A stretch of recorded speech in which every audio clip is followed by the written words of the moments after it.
La semaine spéciale fête de la musique, vous commencez à en prendre un peu l'habitude. On a un nouvel invité.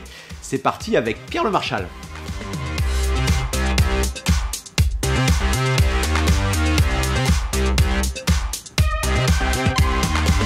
Alors salut Pierre et bienvenue dans les studios de Savoie News.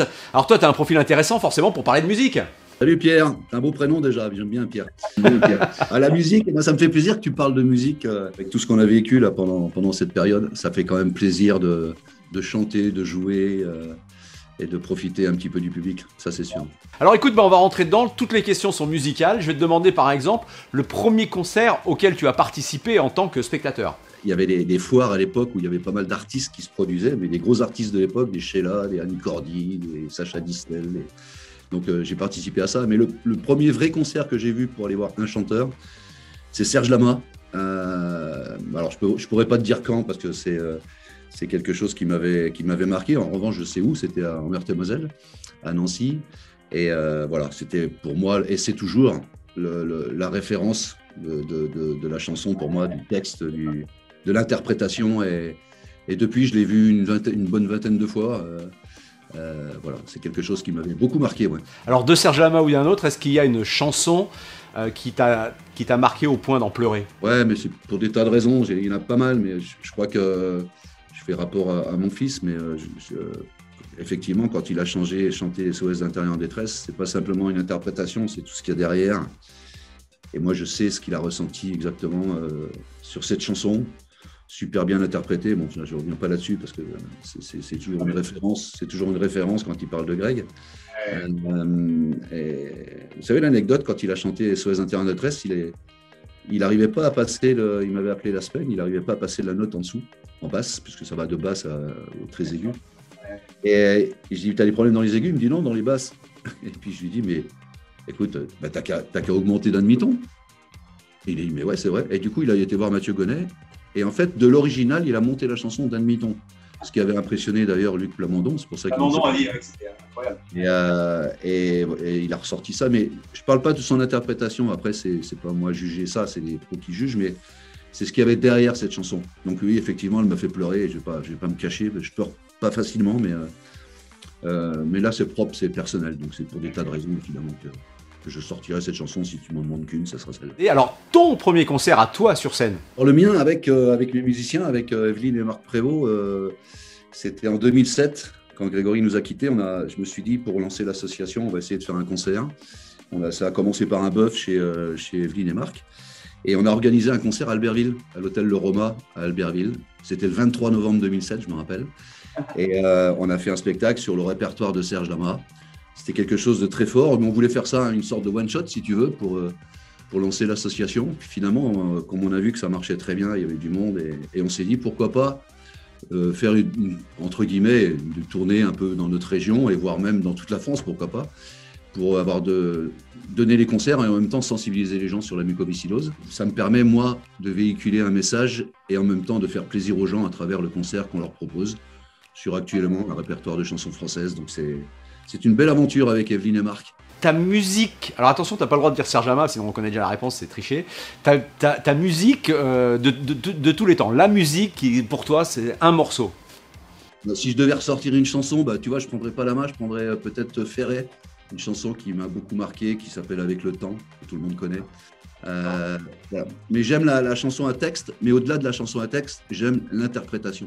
Côté cinéma, ta bande originale préférée? C'est Ghost. C'est à la fois, sensuel, la vidéo qu'ils ont fait, le clip qu'ils ont fait, et même les images du film. Sur cette chanson, c'est pour moi quelque chose de très fort et de très réussi. Et voilà, Ghost.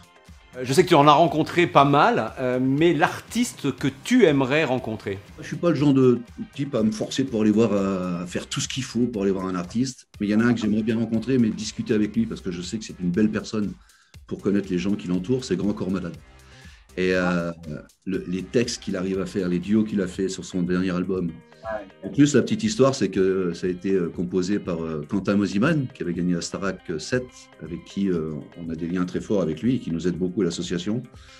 Et Grand Corps Malade, oui, je crois que là, au jour d'aujourd'hui, là, si on me disait demain, tu vas avoir Grand Corps Malade, Ça me ferait plaisir. Mais je sais que je vais le rencontrer. Il faut que je parle avec lui, mais pas forcément de chansons ni quoi que ce soit. Mais c'est quelqu'un qui a été blessé, qui a une vie extraordinaire et j'aimerais bien le rencontrer. Ouais. Alors je te repose la question quasiment la même, mais au lieu de celui que tu aimerais, c'est celui que tu as rencontré et qui t'a marqué. J'en ai rencontré quelques-uns hein, grâce à tout ce qui s'est passé autour de Grégory, évidemment, mais je crois que celui que j'ai rencontré, c'est Serge Lama, évidemment. C'est la première fois que je l'ai rencontré, je veux dire, à lui parler, parce que je l'avais déjà vu maintes et maintes fois en concert. C'est Serge Lama, c'est en plus une belle personne. Alors là, on parlait de Grand Corps Malade, avec tout ce qu'il a subi aussi. Serge Lama, c'est un truc de fou. Mais Serge Lama, je suis dans ce qu'il a réussi à faire. C'est un poète, Serge Lama. Je vous conseille un livre qui est absolument fabuleux sur lui, qui a tous ses textes de chansons. Il explique aussi pourquoi il a écrit ces chansons. Il faut aller dans le cœur de ce que vivent ces artistes pour comprendre pourquoi ils ont sorti telle ou telle chanson. Parce que Serge Lama, c'est pas simplement Femme, Femme, Femme ou Les Petites Femmes de Pigalle. C'est des chansons absolument fabuleuses et voilà, ça me repose de l'écouter et ça me fait du bien. L'artiste, peut-être encore un mythe, à savoir l'artiste qui pour toi est le plus dur à chanter. Il y en a pas mal, hein. Il y a Fiori, il y a pas mal d'artistes qui sont compliqués à chanter, mais je crois que c'est le plus, c'est le taulier, quoi. Incontestablement. Ah, Johnny. Dans le nouveau spectacle qu'on a préparé, je chante une chanson de Johnny. Je peux te dire que j'ai mis un moment à la travailler, à essayer de ressortir quelque chose de sympa avec mon attitude à moi. Et je ne suis pas un rocker, mais c'était plus un clin d'œil un petit peu à ce grand monsieur. Et pourtant, je ne suis pas un fan de Johnny Hallyday, mais j'ai un respect, mais incommensurable. C'est une montagne. C'est une montagne. C'est incommensurable. Voilà. Le plus dur à chanter, c'est lui. De toute façon, quand tu regardes bien, il n'y en a pas beaucoup qui interprètent du Johnny. Alors, il y en a beaucoup, mais pour ressentir quelque chose, là, c'est une autre histoire. Bon, on change complètement, mais on reste dans la musique. T'es chez toi, t'es avec des amis. Qu'est-ce que tu mets sur la platine pour lancer la fête? Moi, pour lancer une fête, avant, il y avait la montée de Champs-Élysées, etc. Alors, moi, c'est Jump. En tant que supporter de l'OM, c'est une Jump de Van Halen. Dès que j'entends cette musique, moi, j'ai les poils qui se dressent, je vois les Papins, les Drogba, voilà, puis Greg était aussi pareil, on était comme des fous avec l'OM, et encore maintenant, même si il y a beaucoup de travail pour qu'il revienne au niveau, mais ça reste ancré dans les pores, ça. Jump, ça ne sera jamais démodé. Dans 150 ans, on écoutera Jump. Te rappelles-tu de la musique de ton premier slow? Comment, ouais. Ouais, bon, lié à mon âge avancé, moi, c'est Ti Amo de Tozzi. Avec ma femme, je crois que c'est même là-dessus que j'ai dû conclure pour l'attirer à moi. Voilà. Et 42 ans après, c'est toujours Ti Amo pour nous deux. Quand on entend ce Ti Amo, donc Ti Amo. Est-ce qu'il y a un style de musique que tu n'écoutes jamais? Le mauvais rap, j'aime pas, et le métal extrême, là, je comprends rien. Là, mais sinon, j'aime un peu tout. On va terminer, Pierre, si tu le veux bien, avec ton meilleur et ton pire souvenir de scène. Je suis désolé, j'en reparle encore de Greg, mais pour moi, ça m'a tellement marqué. La première fois que j'ai chanté un duo avec Greg, j'ai chanté avec lui sur scène. C'était pas loin d'ici. On a chanté L'Enfant au piano de Serge Lama tous les deux. Je crois que ça m'a. D'ailleurs, je l'ai remis dans notre nouveau spectacle là, pour faire un clin d'œil à Greg. Et voilà, c'est mon meilleur souvenir de scène. Voilà, parce que j'étais avec mon fils et il n'y avait pas grand monde, mais ça a été très fort. Et moi, j'ai ressenti des tas de choses. Magnifique. Il s'en est rappelé longtemps après, parce que c'était bien avant qu'il soit connu. Et il s'en rappelait fort bien. Ouais. Il doit s'en rappeler encore d'ailleurs. Et le pire, c'était avec mon ami Pascal Denis, que tu connais très bien aussi. Oh, Pascal. Salut à lui. On était dans une commune dans le Rhône, je ne sais plus où c'était. On était dehors, il y avait une grande scène, il y avait, je sais pas, 800, 1000 personnes. Et on devait jouer, je crois qu'on jouait à l'époque, on avait fait un mix avec Serge Lama et Jacques Brel.